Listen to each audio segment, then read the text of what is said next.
Jesus Cristo, o leão da tribo de Judá, é nosso Salvador, nosso libertador, nossa esperança para a vida eterna.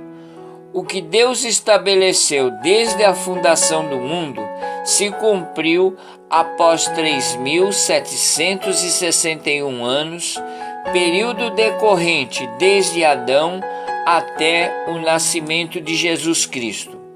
Passaram-se 42 gerações para este acontecimento, de uma geração de um povo escolhido por Deus, ou seja, dos descendentes de Abraão, até o nascimento do Salvador do mundo, Jesus Cristo.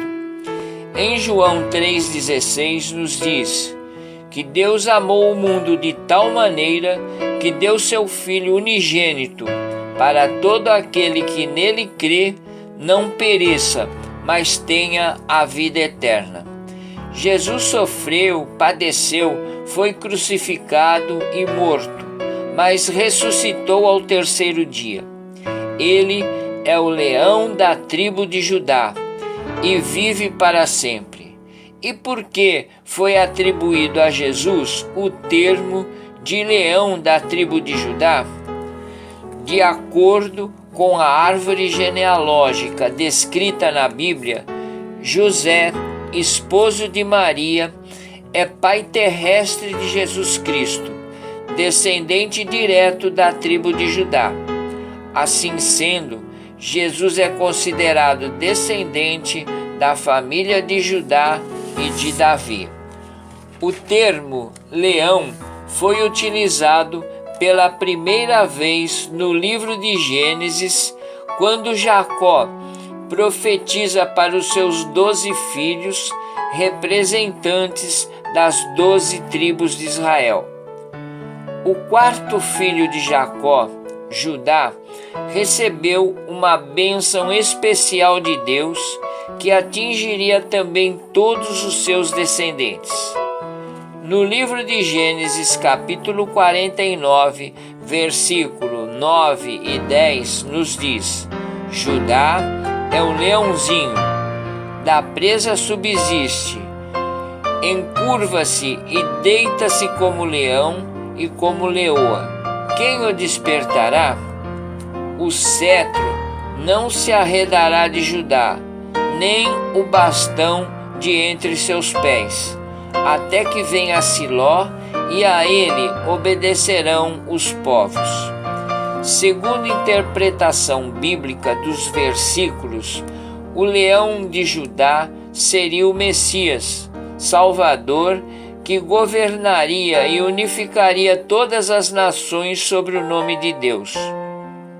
A figura do leão é compreendida como o rei, o poder ou o que governa sobre os outros. O emprego desse termo pelos membros da tribo da qual Jesus descendeu tinha a figura do leão que decorava o emblema do estandarte, que representava a tribo de Judá, tanto em viagens como também em incursões militares. Em todas as épocas, o leão representava a força e o poder, que nos tempos antigos eram atribuídos, ou pelo menos desejados, pelas linhagens reais e governos. A esperança judaica neste aspecto não era diferente, porque o Messias que os judeus esperavam viria, segundo sua carnal compreensão, na pessoa de um grande guerreiro, de um grande monarca, que ao derrotar todos os inimigos de Israel, daria completa liberdade ao povo. O próprio Deus, pela palavra de seu profeta, assemelha-se a um leão, manifestado dessa maneira o tamanho de seu poder, para que o homem pudesse mensurar. O profeta Oséias, no capítulo 5, versículo 14, nos diz: Porque para Efraim serei como um leão, e como um leãozinho para a casa de Judá. Eu mesmo os despedaçarei e ir-me-ei embora. Arrebatá-los-ei e não haverá quem os livre. Em Apocalipse capítulo 5, João relata que está vendo um livro que contém todo o relato daquilo que Deus tem reservado para o mundo. Os 7 selos indicam a importância do seu conteúdo. Os selos estão localizados ao longo do pergaminho, de forma que, à medida que cada um deles é rompido, mais desse conteúdo poderá ser lido para revelar a próxima fase do plano de Deus para o fim do mundo. E João chorou muito, porque ninguém foi achado digno de abrir o livro, nem mesmo de olhar para ele. Todavia, um dos anciões disse a João: não chores, eis que o leão da tribo de Judá, a raiz de Davi, venceu para abrir o livro e seus selos. No livro de Apocalipse existe somente esta referência que fala sobre o leão da tribo de Judá. Somente Jesus é digno de romper os selos e abrir o livro.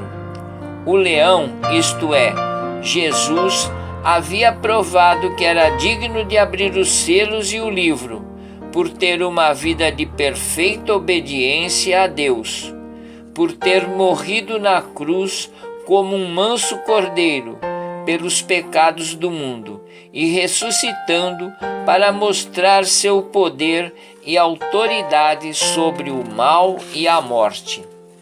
O leão da tribo de Judá derrotou o pecado, a morte, o inferno e o próprio Satanás.